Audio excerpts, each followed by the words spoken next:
Praise the lord.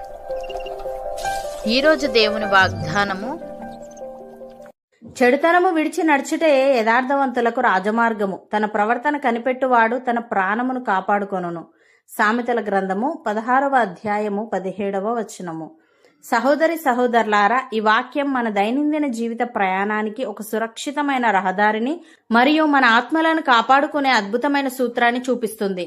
మనం ప్రయాణించేటప్పుడు గుంతలు ముళ్ళు లేని నిటారైన హైవే మార్గం ఉంటే ప్రయాణం ఎంత సురక్షితంగా సాగుతుందో, మన ఆత్మీయ జీవిత ప్రయాణం కూడా క్షేమంగా సాగడానికి దేవుడు ఇక్కడ ఒక రాజమార్గాన్ని నిర్మించి చూపిస్తున్నాడు. ఈ వాక్యాన్ని లోతుగా అర్థం చేసుకోవడానికి దీన్ని 2 ప్రధాన భాగాలుగా చూడవచ్చు. మొదటిగా, చెడుతనము విడిచి నడుచుటయే యథార్థవంతులకు రాజమార్గము అని ఉంది. లోకంలో చాలా మంది రకరకాల అడ్డదారుల్లో ప్రయాణిస్తూ తాత్కాలిక లాభాల కోసం చూస్తుంటారు. కానీ దేవుని దృష్టిలో నిలబడే యథార్థవంతులకు ఒక ప్రత్యేకమైన రాజమార్గం ఉంది. అదేంటంటే చెడుతనమును విడిచి నడుచుట. చెడు ఆలోచనలను, అపవిత్రమైన మాటలను, తప్పుడు పద్ధతులను మన జీవితంలో నుండి పూర్తిగా పక్కన పెట్టేసి ముందుకు సాగడమే దేవుడు మన కోసం ఏర్పాటు చేసిన రాజమార్గం. ఈ దారిలో ప్రయాణించేవానికి ఎలాంటి పతనాలు ఎదురవ్వవు. ఉదాహరణకు, రాజమార్గానికి అత్యంత పరిపూర్ణమైన ఉదాహరణ యోసేపు. పోతిఫర్ భార్య తనను పాపంలోకి లాగాలని చూసినప్పుడు యోసేపు తాత్కాలిక సుఖం కోసం లేదా ఆమెను ఎదిరిస్తే వచ్చే నష్టం గురించి ఆలోచించలేదు. నేనెట్లు ఇంత ఘోరమైన దుష్కార్యము చేసి దేవునికి విరోధముగా పాపము కట్టుకొందును అని చెడుతనాన్ని అక్కడికక్కడే విడిచిపెట్టి పారిపోయాడు. ఆ సమయంలో అతను జైలు పాలు కావాల్సి వచ్చినా దేవుడు ఆ యథార్థ మార్గము ద్వారానే అతన్ని ఐగుప్తు దేశానికే ప్రధానమంత్రిగా ఒక రాజుల సింహాసనంపై కూర్చోబెట్టాడు. అడ్డదారులు జైలుకు నడిపితే యథార్థత రాజమార్గానికి నడిపించింది. అలాగే తనను చంపాలని చూస్తున్న సౌలు రాజు ఒక గుహలో ఒంటరిగా దొరికినప్పుడు దావీదు అనుకుంటే ఒక పోటుతో సౌలును చంపి వెంటనే రాజు అయిపోవచ్చు. దావీదు అనుచరులు కూడా దేవుడే నీ శత్రువును నీ చేతికి అప్పగించాడు, చంపేయని అడ్డదారిని చూపించారు. కానీ దావీదు యెహోవా అభిషేకించిన వానిని నేను ముట్టను అని ఆ తప్పుడు పద్ధతిని పూర్తిగా పక్కన పెట్టేశాడు. దేవుడు ఏర్పాటు చేసిన సమయం కోసం యథార్థంగా కనిపెట్టాడు. అందుకే దేవుడు దావీదును ఇశ్రాయేలీయులకు అత్యంత గొప్ప రాజుగా హెచ్చించాడు. ప్రియులారా, సౌలుని చంపే అవకాశం వచ్చినా దేవుని భయంతో దావీదు వెనుకడుగు వేయడం, జైలు పాలైన పాపానికి లొంగకుండా యోసేపు పారిపోవడం, ఇవన్నీ మనకు ఒకే ఒక సత్యాన్ని నేర్పుతున్నాయి.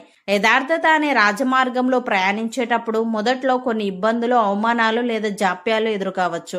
కానీ ఆ మార్గంలో నడిపించేవాడు సర్వోన్నతుడైన దేవుడు. లోకపు అడ్డుదారులు మనకు తాత్కాలికంగా విజయాన్ని ఇచ్చినట్లు అనిపించినా అవి చివరికి పతనానికి, అవమానానికి దారితీస్తాయి.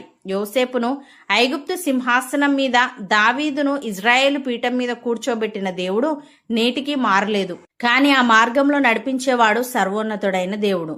లోకపు అడ్డుదారులు మనకు తాత్కాలికంగా విజయాన్ని ఇచ్చినట్లు అనిపించినా అవి చివరికి పతనానికి, అవమానానికి దారితీస్తాయి. యోసేపును ఐగుప్తు సింహాసనం మీద, దావీదును ఇజ్రాయేలు పీఠం మీద కూర్చోబెట్టిన దేవుడు నేటికి మారలేదు.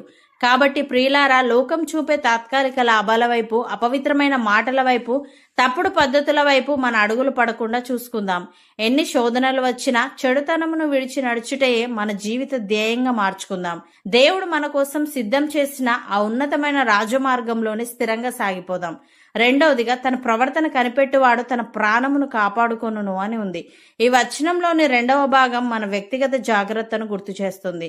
ఎవరైతే తమ నడవడికను, తమ రోజువారీ అలవాట్లను, తాము తీసుకునే నిర్ణయాలను నిరంతరం కనిపెట్టుకుంటారో వారు తమ ప్రాణమును కాపాడుకుంటారు. నడుస్తున్నప్పుడు కాలు ఎక్కడ వేస్తున్నామో చూసుకోవడం ఎంత అవసరమో, జీవితంలో కూడా మన ఆలోచనలు, మన చూపులు ఎటు వెళ్తున్నాయో కనిపెట్టుకోవడం అంత అవసరం. ఆ మెలకువ మనల్ని అపవాది ఉచ్చుల నుండి, భవిష్యత్తులో వచ్చే పెద్ద నష్టాల నుండి కాపాడుతుంది. ఉదాహరణకు, యెరూషలేము ప్రాకారాలను కడుతున్నప్పుడు నెహెమ్యాను చంపడానికి శత్రువులైన సన్బల్లటు, టోబియా రకరకాల అడ్డదారులు వెతికారు. మనం ఒక చోట కలుసుకుందాంరా అని ప్రేమగా పిలిచినట్లు నటించారు. నెహెమ్యా తన చుట్టూ జరుగుతున్న పరిస్థితులను, మాటలను చాలా జాగ్రత్తగా కనిపెట్టాడు. వారు తనకు కీడు చేయడానికి తలంచారని గ్రహించాడు.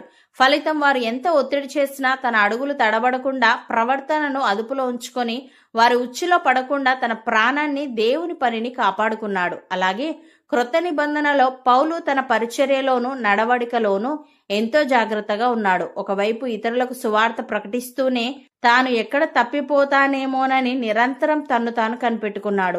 ఒకవేళ ఇతరులకు ప్రకటించిన తర్వాత నేనే భ్రష్టుడనైపోవుదునేమో అని తన శరీరమును నలగొట్టి లోబర్చుకున్నాడు. నిరంతరం తన నడకను కనిపెట్టుకున్నాడు. కాబట్టే జీవిత ముగింపులో నా పరుగు కడముట్టించి తిని నా విశ్వాసమును కాపాడుకొంటిని అని ధైర్యంగా చెప్పగలిగాడు. తన ఆత్మీయ ప్రాణాన్ని సురక్షితంగా దేవుని చేతుల్లో పెట్టగలిగాడు. ప్రియులారా, నెహెమ్యా తన చుట్టూ ఉన్న శత్రువుల తంత్రాలను కనిపెట్టడం ద్వారా తన భౌతిక ప్రాణాన్ని కాపాడుకుంటే, అపోస్తలుడైన పౌలు నిరంతరం తన్ను తాను తన శరీరాన్ని కనిపెట్టుకోవడం ద్వారా తన ఆత్మీయ ప్రాణాన్ని కాపాడుకున్నాడు.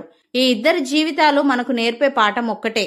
ఆత్మీయ జీవితంలో మెలకువ అనేది ఒక కవచం లాంటిది. చాలా మంది క్రైస్తవులు ఆరంభంలో ఎంతో రోషంగా భక్తిగా జీవితాన్ని ప్రారంభిస్తారు. కానీ రోజువారి అలవాట్లలో చిన్న చిన్న చూపుల్లో ఆలోచనల్లో జాగ్రత్త తప్పి సంసోనులాగా తమకు తెలియకుండానే అపవాది ఉచ్చులో చిక్కుకుపోయి అభిషేకాన్ని ప్రాణాన్ని పోగొట్టుకుంటారు. అందుకే దేవుని వాక్యం చెప్తుంది, తాను నిలిచి ఉన్నానని తలంచుకొని వాడు పడకుండానట్లు జాగ్రత్తగా చూచుకొనవలెను అని.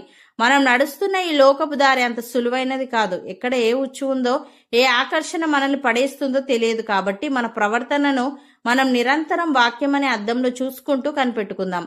మన కళ్ళు దేనిని చూస్తున్నాయి, మన అడుగులు ఎటు వెళ్తున్నాయి, మన ఆలోచనలు ఏ గమ్యం వైపు సాగుతున్నాయి అని ప్రతిరోజు పరిశీలించుకుందాం. ఆ జాగ్రత్తే మనల్ని, మన కుటుంబాలను రాబోయే పెద్ద నష్టాల నుండి, నిత్య నరక పతనం నుండి తప్పించి దేవుని రాజ్యంలో సజీవంగా నిలబెడుతుంది. సహోదరి సహోదరులారా, ఈరోజు దేవుని వాగ్దానం మనకు 2 ప్రాముఖ్యమైన సత్యాలను తేటతెల్లం చేసింది. మొదటిది, చెడుతనాన్ని విడిచిపెట్టి దేవుడు ఏర్పాటు చేసిన రాజమార్గంలో స్థిరంగా నడవడం. రెండవది, మన నడకను, చూపులను, ఆలోచనలను ప్రతి క్షణం కనిపెట్టుకుంటూ మెలకువగా జీవించడం. కాబట్టి ఈ రోజు మన హృదయాలను ఒకసారి పరీక్షించుకుందాం. మన ప్రవర్తనను వాక్యమనే అద్దంలో సరిచూసుకుంటూ సాతాను వేసే ప్రతి ఉచ్చు నుండి తప్పించుకుందాం. అవును అన్నవారు నాతో పాటు ప్రార్థనలో ఏకీభవించండి. పరిశుద్ధుడా, ప్రేమగల తండ్రి, చెడుతనము విడిచి నడుచుటయే యథార్థవంతులకు రాజమార్గమని, తన ప్రవర్తన కనిపెట్టువాడు తన ప్రాణమును కాపాడుకొనునని లోకంలో చాలా మంది రకరకాల అడ్డదారులలో ప్రయాణిస్తూ తాత్కాలిక లాభాల కోసం చూస్తుంటారు. కానీ నీ దృష్టిలో నిలబడే యథార్థవంతులకు ఒక ప్రత్యేకమైన రాజమార్గం ఉందని, అది చెడుతనమును విడిచి నడుచుటేనని నీవు సెలవిచ్చావు. తను నీకు స్తుతులు.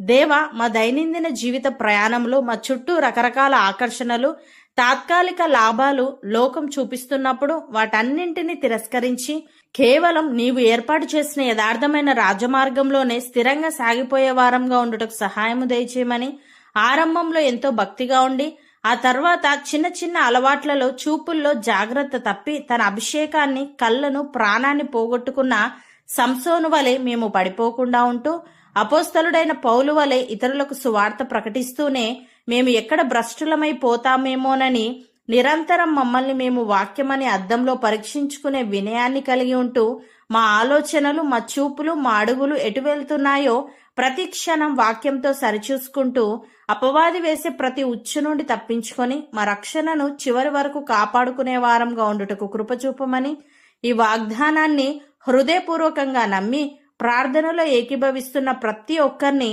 యోసేపు, దావీదుల వలె యథార్థత అనే రాజమార్గంలో నడిపించి, నెహెమ్యా, పౌలుల వలె తమ ప్రవర్తనను నిరంతరం కనిపెట్టుకుంటూ అపవాది ఉచ్చుల నుండి, రాబోయే పెద్ద నష్టాల నుండి, నిత్య నరక పతనం నుండి తప్పించబడి నీ రాజ్యంలో సజీవ సాక్షులుగా నిలబడినట్లు చేయమని యేసుక్రీస్తు నామమున ప్రార్థిస్తున్నాము తండ్రి. ఆమెన్.